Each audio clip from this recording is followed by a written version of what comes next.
France didn't have much time to innovate in World War II, but make no mistake, their planes were surprisingly impressive. From the sleek fighters that challenged the Luftwaffe to the massive flying boats patrolling the Atlantic. Today, we are taking a look at every single French aircraft that took to the skies in World War II. Let's begin. First up, the fighters. The star of the show was the Dewoitine D.520, arguably France's finest. Fast and maneuverable, it could go toe-to-toe with the German Messerschmitts. If France had more of these in 1940, history might have been different. Then we have the Workhorse, the Saulnier MS.406. It was reliable but underpowered. German pilots often saw it as easy prey. The Bloch MB-152 was built like a tank, designed for heavy armament, but manufacturing delays crippled its potential. We also had the Potez 631, a slick twin-engine heavy fighter, and the infamous Caudron C.714, nicknamed the Flying Coffin. It was fast but incredibly flimsy. Other notable mentions include the Arsenal VG-33, which was incredibly fast but arrived too late, and the obsolete Dewoitine D.520, which still fought bravely despite its fixed landing gear. Now, let's look at the bombers. The LEO 451 was France's most modern bomber. It was fast enough to outrun enemy fighters, but poor tactics led to high casualty rates. Then there was the Amiot 143. Look at this thing. It was often called a flying apartment building. Hopelessly slow and ugly, it was an easy target for German guns.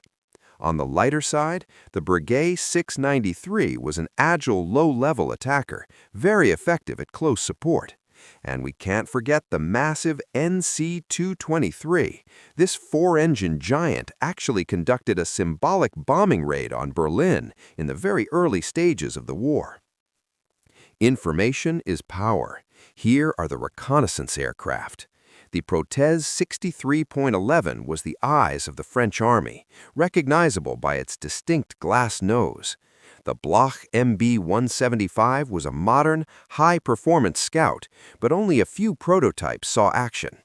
France also relied on older designs like the Potez 25 and the strange-looking Breguet 27 with its exposed rear fuselage. While reliable, they were dangerously slow against modern threats. Moving to the sea, naval aviation.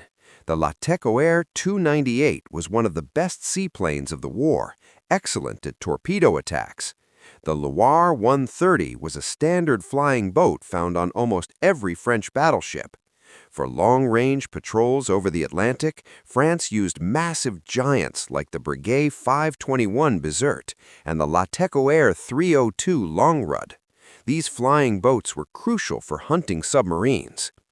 Finally, the unsung heroes, transports and trainers.